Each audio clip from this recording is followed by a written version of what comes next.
জন্মগ্রহণ করবে সমস্ত মানুষদেরকে আমার আল্লাহ রাব্বুল আলামিন ডাক দিয়ে সম্বোধন করে বলতেছেন, হে মানব গোষ্ঠী। নাস শব্দের অর্থ কি? মানুষ। নাস শব্দের অর্থ বলেন মানুষ। ইয়া মানে হে, আইয়ুহান নাস, হে মানব গোষ্ঠী, ইত্তাকু, ভয় করো। কি করতে বলেছেন? কাকে?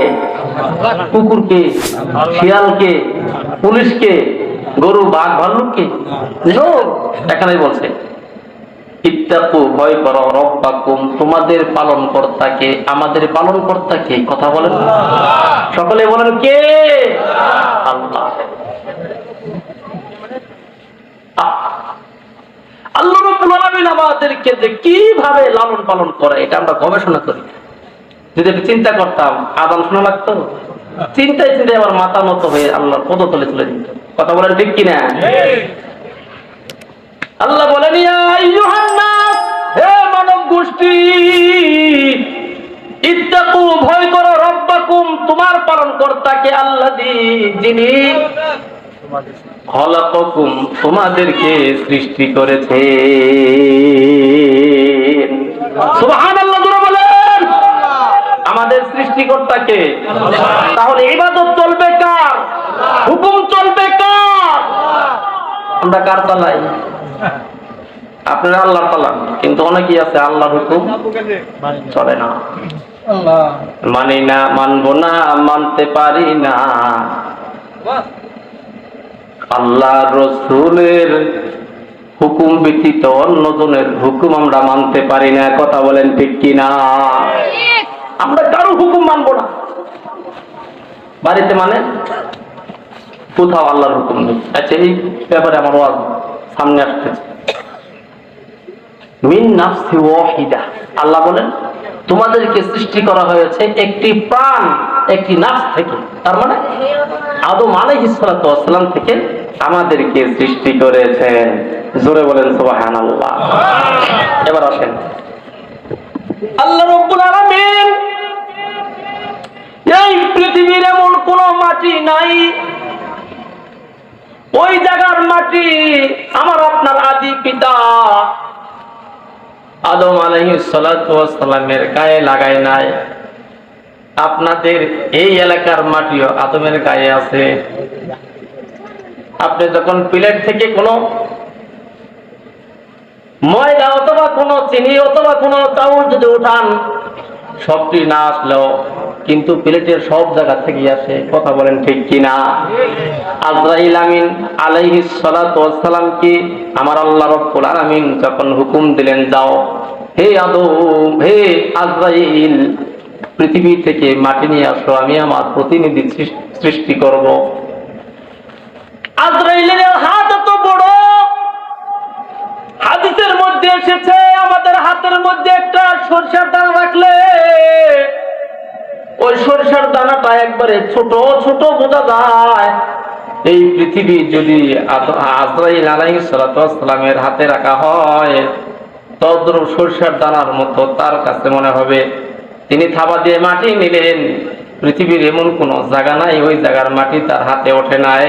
ও বন্ধু, এই পৃথিবীর সমস্ত মানুষ আদমের গায়ে লাগানো হয়েছে। আমার আল্লাহ বলেন, ও আদম সন্তানেরা, আমি তোমাদেরকে মাটি দিয়ে সরাসরি বানাইতে পারতাম, কিন্তু তোমার বাবা আদি পিতাকে আমি মাটি দিয়ে বানাইলাম, সেই আদম থেকে আমি তোমাদেরকে সৃষ্টি করলাম। চিৎকার দিয়া জোরে বলা যাবে নি ভাই সুবহানাল্লাহ। মানুষ কয়েক ভাবে সৃষ্টি হয়েছে।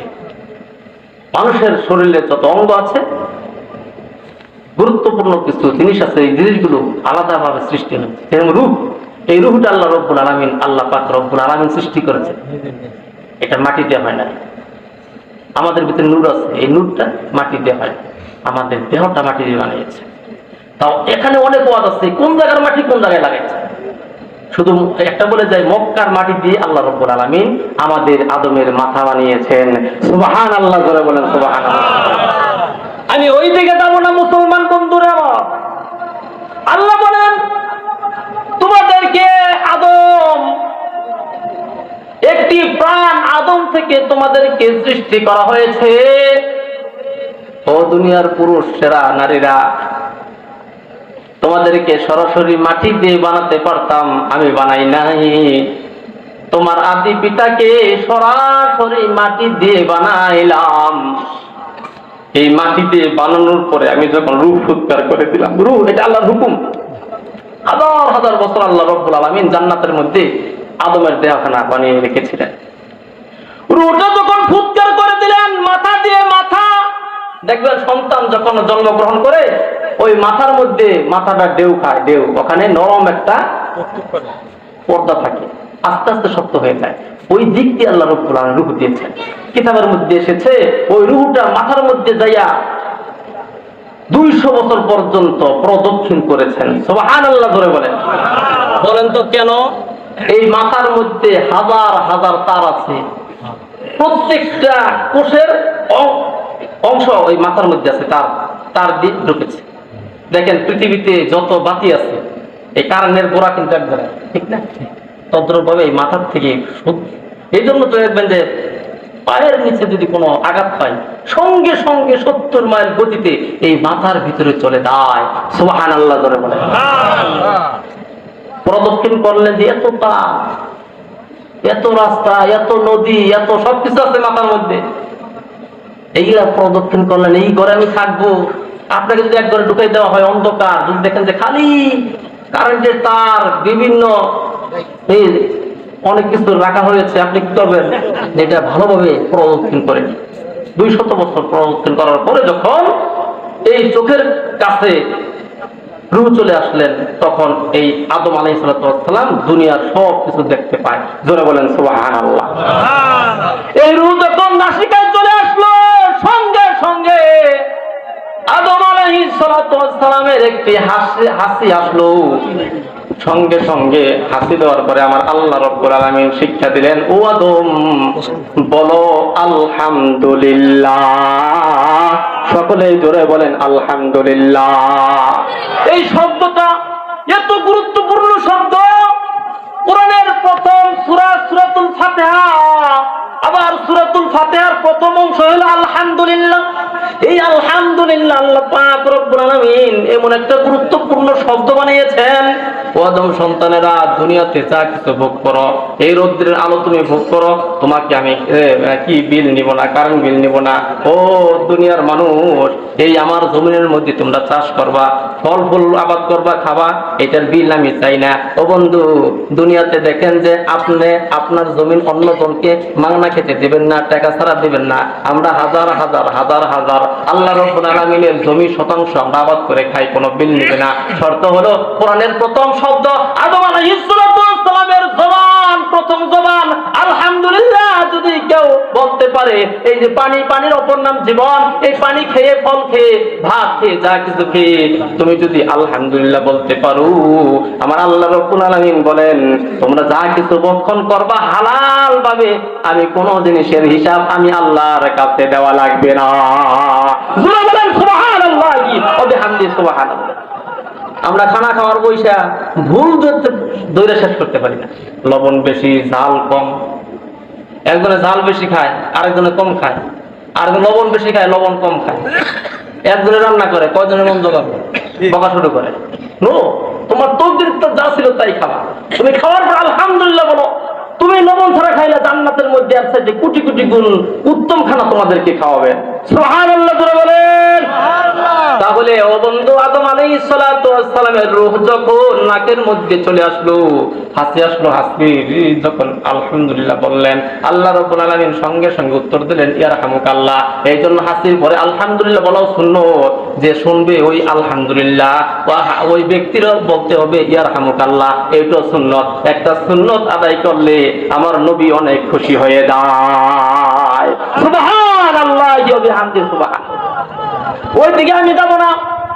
আমি যারা আলোচনার বিষয় নিয়েছি আজকে, এটা বাড়ির মাহফিল, অনেক মা বোনেরা আসছে।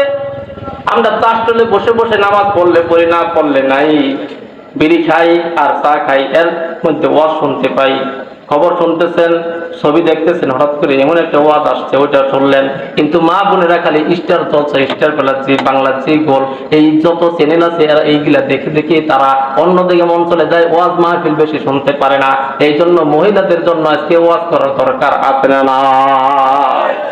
আমার মায়েরা বন্ধু, এই যে আল্লাহ রাব্বুল আলামিন বললেন, আদমকে আমি মাটি দ্বারা সৃষ্টি করেছি, আদম থেকে মিন নাফসি ওয়াহিদা ওয়া খালাকা মিনহা, আদম থেকে সৃষ্টি করেছেন আল্লাহ যাওজাহা, তাহার স্ত্রী হাওয়াকে।